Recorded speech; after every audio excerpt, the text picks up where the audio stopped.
Olá, sejam bem-vindos a mais uma aula de arte. Eu sou a professora Arlene Azulay e vou acompanhá-los nesta aula que tem como conteúdo aula 16, revisão e avaliação. E vamos dar início a esta aula.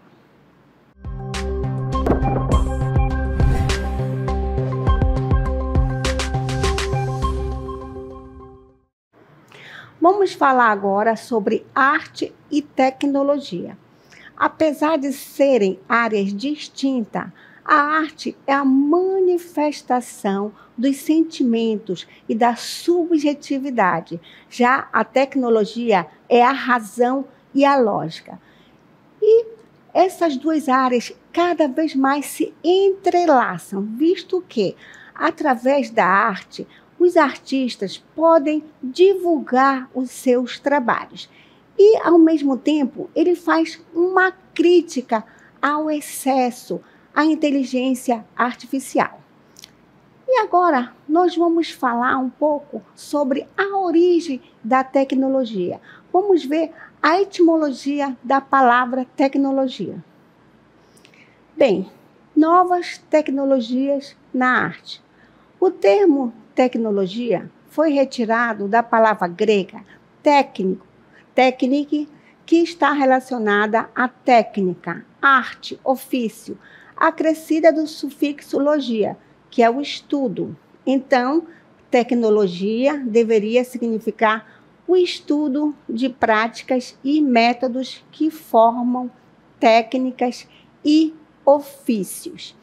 Então, essas duas áreas, elas estão cada vez mais juntas, como foi falado.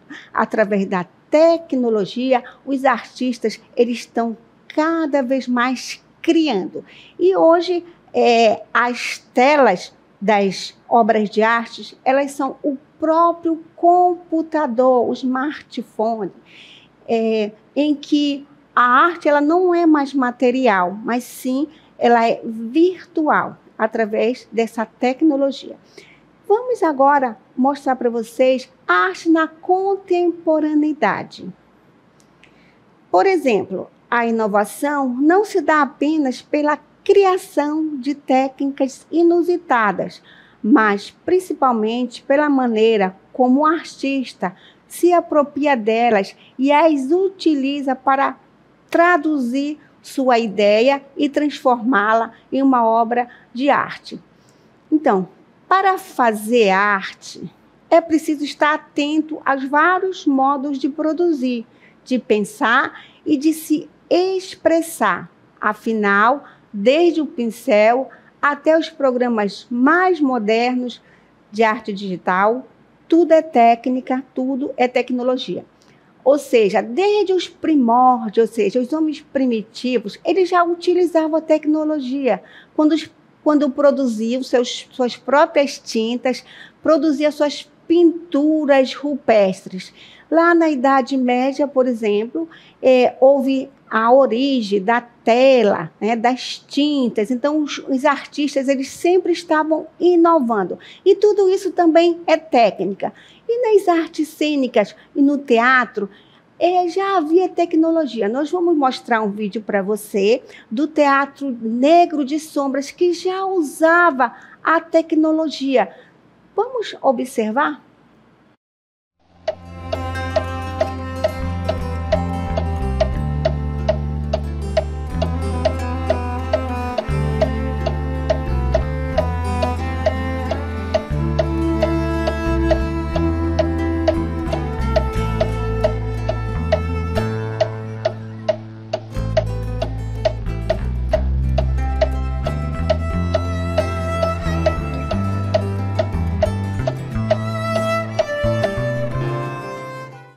Esse vídeo trata-se do Teatro Negro de Sombras de Praga, que tem seus ancestrais no teatro japonês de luz e sombra, desenvolvido antes do século XVIII.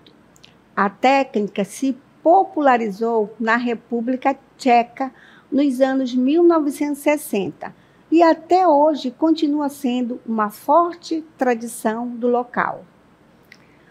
Usando apenas ilusão de ótica, um cenário bem equipado e iluminação cheia de cores vibrantes, esse tipo de espetáculo teatral permite que a mágica chegue até o espectador sem o uso de nenhuma tecnologia rebuscada ou de última geração. O fundo negro e a ausência de luz auxiliam o público a focar a atenção apenas nos objetos e personagens iluminados pontualmente. Então, conseguiram observar aí que é uma técnica bem simples e já acontecia lá no século XVIII? Tudo isso é tecnologia. Vamos agora observar a tecnologia no século XX. Muitos artistas pesquisavam as possibilidades de interação entre vídeo e computadores, fazendo experiências nas quais projeções, laser e células fotossensíveis são combinados para permitir participação do público. E agora vamos conceituar a arte digital. A arte digital pode ser entendida como aquela que é produzida no ambiente gráfico computacional. Sua finalidade é a criação de obras de arte multimídia por meio de algum software e hardware no espaço virtual. Os resultados dessa evolução podem ser vistos nas mais diversas formas de arte, tais como a fotografia, pintura, vídeo, animação e até visitas virtuais aos museus mais importantes do mundo. A tecnologia digital modificou especialmente os desenhos animados, que passaram da produção artesanal, em que as imagens eram registradas quadro a quadro, para a modelagem tridimensional de personagens em movimento feita diretamente em computador. Vamos dar o exemplo. Aí temos o desenho animado Toy Story.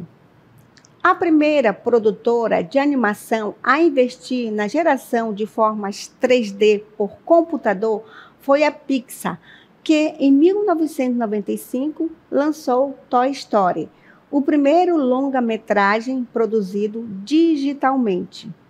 Vamos agora falar sobre a arte mediada por novos softwares. Bem, essa tecnologia oferece uma grande possibilidade de acesso, manipulação e interação, se comparando apenas com a contemplação no espaço físico de um museu.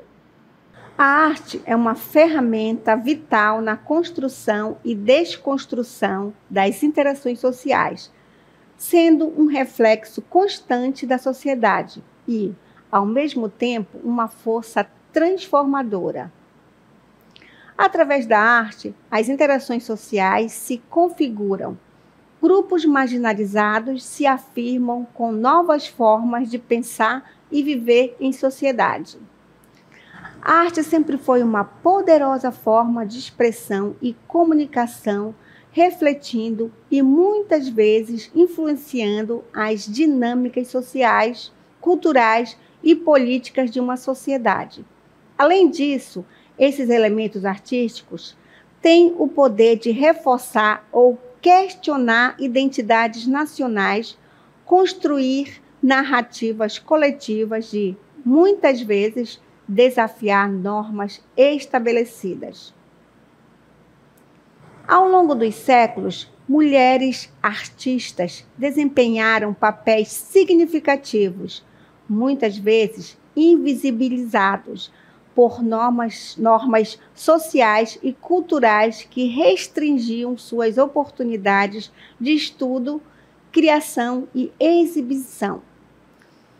Vamos falar agora sobre movimento feminista, que tem utilizado diversos gêneros e estilos artísticos para questionar as representações tradicionais das mulheres na arte e na sociedade, criando espaços para a reinvenção de narrativas e para a reivindicação de uma participação plena na história da arte. E agora vamos falar sobre mulheres artistas, que ao longo do tempo desafiaram as representações sexistas e machistas, criando obras que retratam suas próprias experiências e expectativas. Vamos mostrar agora a imagem de uma artista, Frida Kahlo. Bem, Madalena Carmen Frida Kahlo e Calderón, que nasceu em 1907 e faleceu em 1954, mais conhecida como Frida Kahlo, foi uma pintora mexicana conhecida pelos seus muitos retratos, autorretratos e obras inspiradas na natureza e artefatos do México. Vamos falar agora sobre movimentos artísticos no Brasil? Movimentos como a Tropicália, nos anos 1960, e o movimento punk, nos anos 1980, não só influenciaram as produções artísticas, mas também provocaram transformações nas relações sociais e culturais. Tropicália, tropicalismo ou movimento tropicalista foi um movimento cultural brasileiro da segunda metade da década de 1960. Embora a música fosse uma expressão principal, a Tropicália envolveu outras formas de arte como cinema, teatro e poesia. Musicalmente, a Tropicália representou uma renovação no cenário musical brasileiro ao fundir gêneros como o baião, o caipira, o pop e o rock. Essas experimentações culminaram no lançamento do célebre LP Tropicália, ou Penis et Circenses, em 1968. Aí é uma arte performática. Elliot Sica chamava de anti-arte por excelência o parangolé, é uma espécie de capa ou bandeira, estandarte ou tenda, como vocês podem observar na imagem, que só o movimento de quem a veste revela plenamente suas cores, formas, texturas e mensagens como incorporo a revolta e estou possuído. A análise crítica dessas questões deve ser acompanhada de ações concretas que promovam a inclusão, o respeito às diferenças e a valorização da pluralidade de corpos e movimentos. Vamos agora mostrar um mural que representa as vanguardas da arte moderna. Aqui é um mural que se chama Guernica, que é uma das obras mais famosas de Pablo Picasso, que nasceu em 1881 e faleceu em 1973. Ela foi pintada a óleo em 1937 e é uma declaração de guerra contra a guerra e um manifesto contra a violência. O quadro, além de ser um ícone da Guerra Civil Espanhola, é hoje um símbolo de antimilitarismo mundial e da luta pela liberdade do ser humano. O mural foi criado em resposta ao bombardeio de Guernica em abril de 1937. O quadro estabelece um diálogo direto com o espectador por enxergar o drama, a morte e a tragédia, ao mesmo tempo representam as terríveis consequências da guerra, como vocês podem observar na imagem. É uma obra cubista, ela não é uma obra naturalista, mas as figuras estão pintadas em formas de figuras geométricas. Isso representa o cubismo, que é uma vanguarda da arte moderna. Vamos dar agora um exemplo de arte conceitual. Como vocês podem observar aqui ao meu lado, isso é uma obra de arte chamada A Fonte. Ela se originou, certo? Através de um artista chamado Marcel Duchamp, que ele pegou esse mictório, tirou do banheiro e colocou no museu de arte. Isso para que os espectadores, ao entrar, no museu e questionasse, ou seja, isso é arte, é uma obra de arte ou não é? Então, essa obra também, ela representa a arte contemporânea, que valoriza mais o conceito, a atitude e a ideia da obra do que necessariamente o objeto final. A intenção dessa obra é refletir de modo subjetivo sobre a peça artística, não apenas a contemplação pela sua natureza estética. Então, aqui representa uma arte conceitual, certo? Vamos agora mostrar para vocês uma outra obra que é um grafite. Então, aqui é um grafite, certo? Que ele foi pintado por um artista chamado Eduardo Cobra, certo? Essa obra, ela foi feita na zona portuária da cidade do Rio de Janeiro, em 2016, por esse artista, ou seja, Cobra. O mural das etnias é nomeado Todos Somos Um. Tem 3.000 metros quadrados e ele possui 15 metros de altura e 170 de comprimento. Esse mural é o maior grafite já realizado no planeta. E ele representa os 3 continentes, ou seja, as 3 etnias existentes no planeta. Então, agora vamos mostrar para vocês uma instalação. Aqui temos uma instalação que foi produzida numa rua, certo?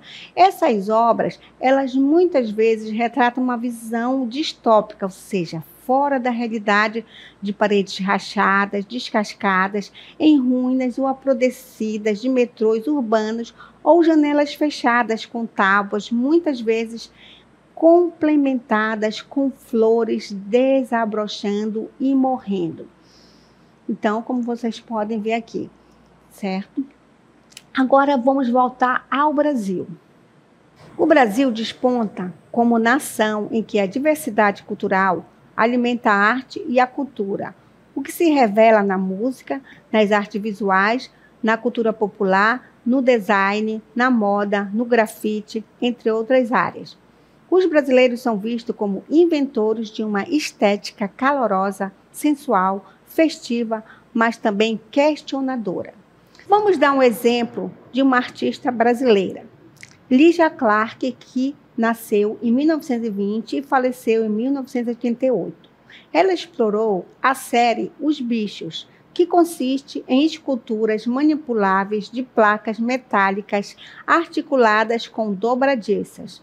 Em seguida, desenvolveu ideias originais que ultrapassaram os limites da arte e abriram possibilidades psicoterapêuticas em suas criações.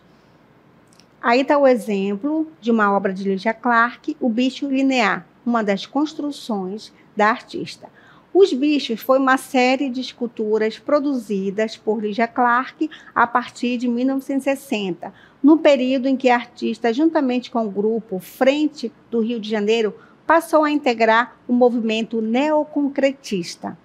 As esculturas são formadas por placas de metais ligadas por dobradiças, como vocês podem observar, de forma a conseguir formar novas esculturas, não se prendendo somente à forma original, mas dando uma infinidade de possibilidades para a criação de novos bichos. Então, o espectador ele pode manipular essa obra e criar um outro estilo, outra forma, como vocês podem observar na imagem. Agora vamos falar sobre um outro artista, Ernesto Neto. Ernesto Neto, artista plástico da cena brasileira de arte contemporânea, sua obra se situa entre a escultura e a instalação, destacando-se pelo uso de materiais diversos, pelo caráter lúdico e pelo agenciamento do corpo e do espaço. Vamos dar um exemplo de uma obra de Ernesto Neto, A Árvore Mãe Gaia. Então, intitulada Gaia Mother Tree, a obra do artista brasileiro Ernesto Neto está exposta na estação central de trens da cidade de Zurique, na Suíça. A escultura é composta por várias cordas de algodão tecidas inteiramente à mão com técnicas de crochê, formando uma grande árvore que vai do chão ao teto. É possível caminhar dentro dela e descansar em assentos dispostos em círculo enquanto apreciam os galhos, preenchidos com especiarias aromáticas. Então, assim finalizamos essa revisão.